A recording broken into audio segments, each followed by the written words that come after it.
नमस्कार, HCN न्यूजमध्ये आपले स्वागत। संकेश्वर येथील श्री शंकराचार्य मठाचे पीठाधीश्वर जगद्गुरू श्री सच्चिदानंद अभिनव विद्यानरसिंह भारती महास्वामी यांच्या पट्टाभिषेकाला 11 वर्ष पूर्ण झाल्याच्या निमित्ताने मठात विविध धार्मिक कार्यक्रमांचे आयोजन करण्यात आले। यावेळी गेल्या 11 वर्षातील मठाच्या धार्मिक, सामाजिक व आध्यात्मिक कार्याचा आढावा घेण्यात आला। श्रीपाद गुरुजी यांनी सांगितले की जगद्गुरूंच्या मार्गदर्शनाखाली मठाची कीर्ती वाढली असून मंदिर परिसराचा विकास, भाविकांसाठी विविध सुविधा आणि धार्मिक उपक्रमांना मोठी चालना मिळाली आहे।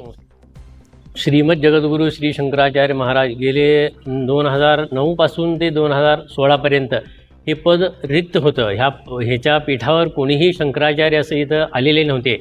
त्यावेळी बरेच शंकराचार्यांचे यावं अशी सगळ्यांनी मनोमन प्रार्थना केली, ग्रामस्थांनी केली, समस्त विप्रांनी केली, समस्त भक्तांनी केली, परंतु त्याला यश काय मिळत नव्हतं।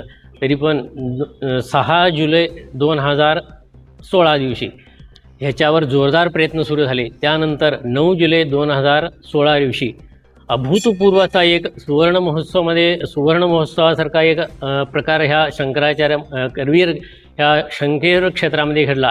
त्या दिवशी श्रीमद जगद्गुरू श्री शंकराचार्य अभिनव विद्यानरसिंह यांना ह्या पदावर नियुक्ती करा म्हणून अशी कोर्टानं आज्ञा केली। त्या दिवशी गावामध्ये जणू दिवाळीच सारी झाली। सगळ्यांनी वेगवेगळे सर्वतोपरी प्रयत्न करून ह्या शंकराचार्य पीठावर एक गुरु बसावा म्हणून सगळ्यांनी प्रयत्न केले। त्या दिवसापासून आज तागायत 2026 चालू आहे। यापर्यंत ह्या मठामध्ये बरीच धार्मिक कृत्ये केली आणि परत सामाजिक कृत्ये केली।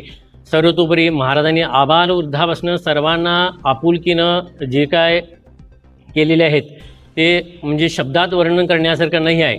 त्या पद्धतीनं त्यांनी आज तागायत ही जी कार्य केली ती बरीच कार्य केली। मी काय आता ते कार्य सांगू शकत नाही। हे मंदिर निर्माण केलं, मंदिर हे काय आपलं विप्रवर्गांचं सगळं चांगलं केलं। एक अस्ताव्यस्त घडी जशी हे झाली ती ते सगळे महाराजांनी व्यवस्थित नियोजन पद्धतीनं करून ह्या मठामध्ये एक ऊर्जित अवस्था आणि चैतन्य निर्माण केलं। आज बरेच लोक इथं येतात, शंकराला नमस्कार करतात, शारदांबाला नमस्कार करतात। त्यांनी येतात, महाराजांच्याकडे येतात, काहीतरी माझं समस्या आहे म्हणतात। महाराज काही नाही करत, शंकराला हे आशीर्वाद घे, जा तुझं सगळं व्यस्त होते म्हणते। आणि त्यांचा शब्द अक्षरशः खरा झालेला आहे। आजपर्यंत कोणीही विनमुख असं गेलेलं नाही आहे। त्यामुळे त्यांच्याबद्दल आणखी काय मी सांगू शकत नाही। माझ्या बुद्धीला एवढं जे आहे तेवढं मी सांगितले। त्यांच्या चरणी वंदन करतो। त्याबरोबर हे विप्रवर्ग आहेत त्यांनाही वंदन करून मी हे 2 शब्द संपवतो।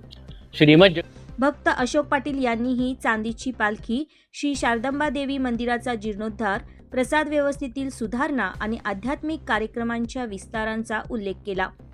ಇವತ್ತಿನ ದಿವಸ ಇಲ್ಲಿ ಚಂಡಿ ಹೋಮ ಯಜ್ಞ ಪ್ರಾರಂಭ ಆಗ್ತಾ ಇದೆ। ನಮ್ಮ ಜಗದ್ಗುರು ಶಂಕರಾಚಾರ್ಯ 2016ರಲ್ಲಿ ಇಲ್ಲಿ ತಮ್ಮ ಸ್ಥಾನವನ್ನು ಸ್ವೀಕರಿಸಿದ ನಂತರ ಈ ನಮ್ಮ ಶಂಕರಾಚಾರ್ಯ ಮಠದಲ್ಲಿ ಅನೇಕ ಕಾರ್ಯಗಳನ್ನು ಅವರು ನಡೆಸಿಕೊಂಡು ಬಂದಿದ್ದಾರೆ।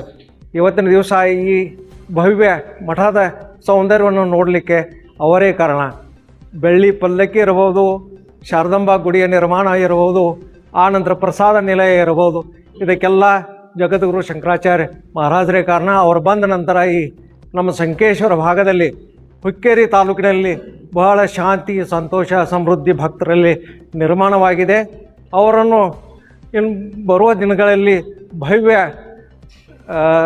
ಕಾರ್ಯಗಳನ್ನು ತಮ್ಮ ಕೈಯಲ್ಲಿ ತೆಗೆದುಕೊಂಡು ಕೆಲವೊಂದು ಕೆಲಸಗಳನ್ನು ನಿರ್ಮಾಣ ಮಾಡ್ತಾ ಇದ್ದಾರೆ। ಇದೇ ರೀತಿ ಸಂಕೇಶ್ವರ ಮಠ ಸಂಕೇಶ್ವರ ಬೆಳಗಾವಿ ಡಿಸ್ಟಿಕ್ಗಳಲ್ಲಿ, ಕರ್ನಾಟಕ ರಾಜ್ಯದಲ್ಲಿ, ಭಾರತ ದೇಶದಲ್ಲಿ ಉನ್ನತ ಸ್ಥಾನವನ್ನು ಗಳಿಸ್ತಾ ಹೋಗ್ತಾ ಇದೆ।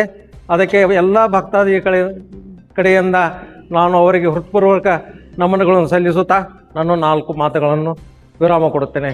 ಶ್ರೀಮದ್ ಜಗದ್ಗುರು ಶ್ರೀ ಶಂಕರಾಚಾರ್ಯ महाराज की जय।